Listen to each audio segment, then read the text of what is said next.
Hello, and thank you for being on time for your session with the Beverly Hills Shrink.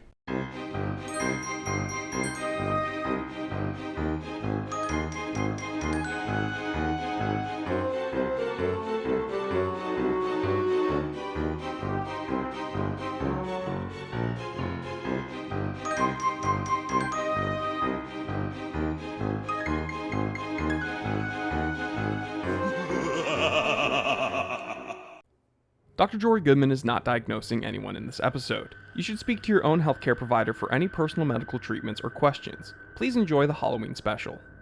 Tonight, we're going to talk about something that's not terribly pleasant and can be a little grotesque. It's about serial killers, the kind that are very subtle and can take a while to become identified. In the modern era, whatever you want to call the modern era, certainly this century and the last half of the 20th century, there were many cases reported, identified, of serial killers, many of whom took a long time to be identified. They were very, very obscure. Very few were suave, debonair, clever killers like Ted Bundy. Most of these people you wouldn't think of because, frankly, to be honest, you wouldn't think of these people. They were sort of average, run-of-the-mill, not particularly outstanding or attractive. They were sort of like regular guys who seemed to have regular lives, who did regular things. So, most recently in the news, we've heard about the identification of the Gilgo killer in New York. New details are released in the so-called Gilgo Beach murders case of Rex Heuermann. The man investigators say is responsible for a string of murders that plagued Long Island for years. This guy was sort of a normal husband and father with a good job. He was an architect or something like that. And he's been arrested and charged with the murder of at least 4 sex workers who disappeared over a period of years.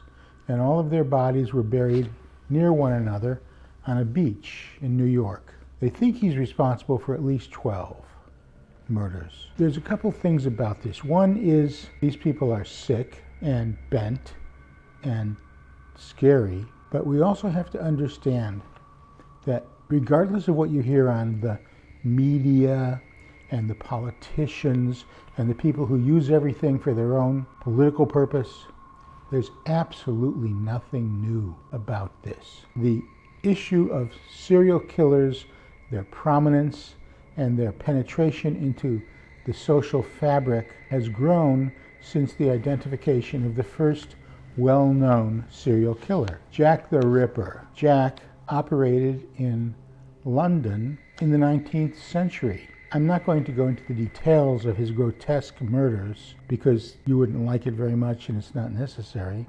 But this person, whomever Jack was, killed several women. Most of them, quote, women of the night, close quote, prostitutes in the East End of London, in the poor section of town. And it was speculated that he was a toff, a well-heeled, aristocratic, upper-class person, whispers of it being a member of the royal family, so forth and so on. I don't know who it was. Somebody may know who it was, but they're not telling us.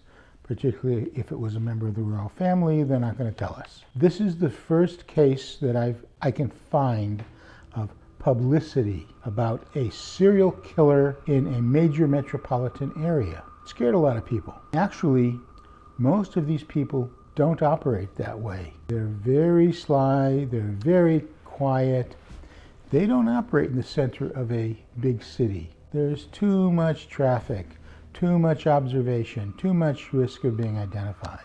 If you look at the cases of these people who pick off a woman one at a time, sex worker, student, woman out jogging, woman just disappears and is considered missing for a while, then declared missing. And sometimes after a long time, the remains are found.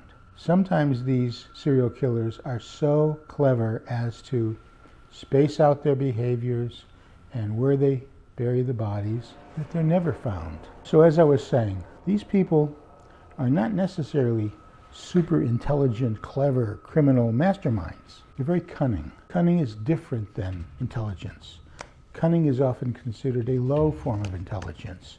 but a dangerous one. They're very good at gratifying their needs. Now, let's be clear, from a psychiatric point of view, these people don't just wake up one day, I think, and, oh, I'll go kidnap and kill some woman, bury her body somewhere, forget about it. And, a year or two later, they wake up one morning with the same urge. These are pretty sick people, quietly, because if they weren't so unobtrusive, they would be identified rapidly.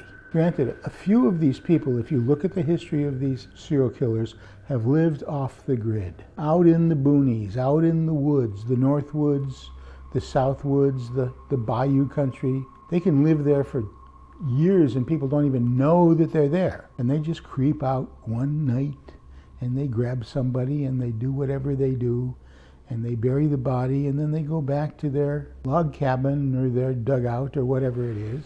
And it's very hard to identify. These are people who may live off the land or, go to the general store once every 3 months to stock up on staples. I don't mean the kind you go click, click. I mean, canned goods and stuff.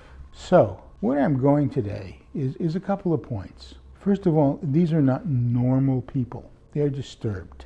They have a need for power over people weaker than them. These people don't go eye to eye with a lion or a bear or a real man. They're cowards, they're inadequate, they're jealous, they're whatever their sexual things are.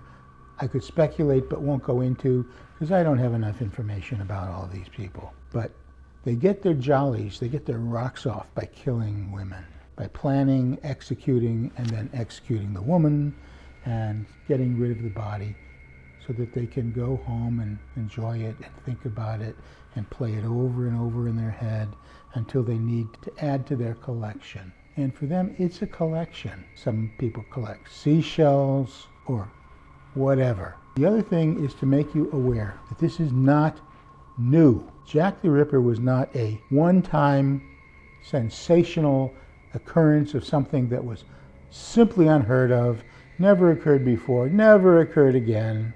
No. That was just the first one that caught the public eye because of the time and place. In London, the biggest metropolis of the world at that time, with press and burgeoning society and lots of people, and it popped out. So don't think that, every once in a century there's some weird guy who's going to come out and do this. No.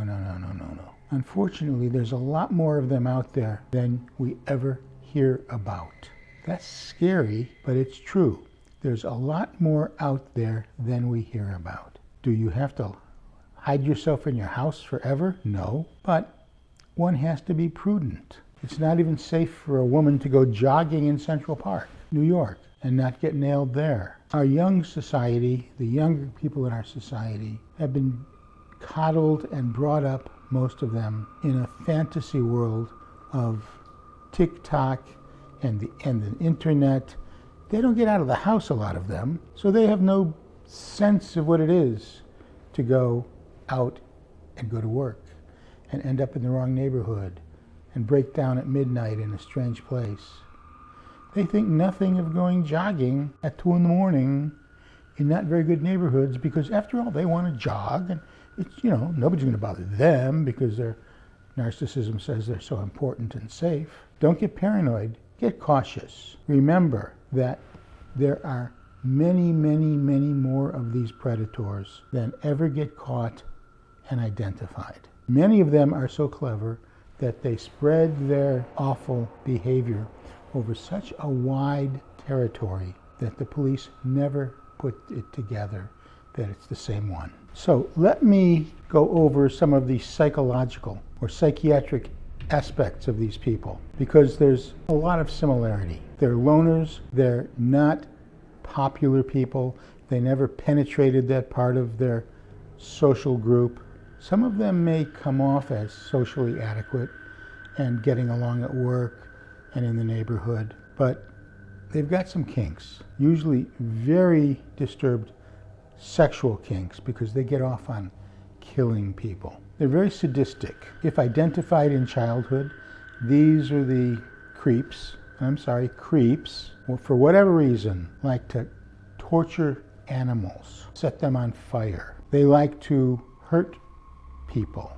They like to set fires to buildings. They like to destroy what other people like or think is good. The Gilgo killer in New York actually used burner phones, those are the throwaways that are hard to trace, to torment the sister of one of his victims, talking about how he'd tortured her sister and killed her. That's another level of sadistic pleasure. Now, that's not something that many of them will do, at least not in an identifiable manner, partly because they didn't know what burner phones were, because they're cowards at base. They're cowards. And if anybody doesn't like my language and terminology here, that's too bad, but that's what they are. And so some of them need to have these interim fixes between the killing. They may savor the next one, they may plan the next one, but they may not be able to execute soon enough. So they do other sadistic things,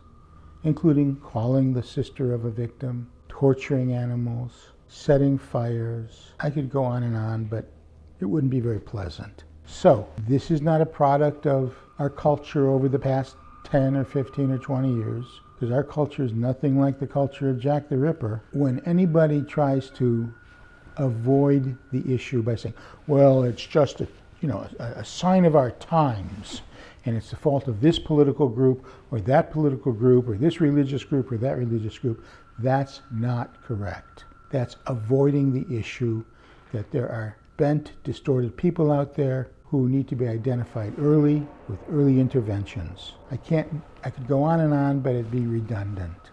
So anyhow, that's a short version of what this story is. Thank you for being on time for your session with the Beverly Hills Shrink.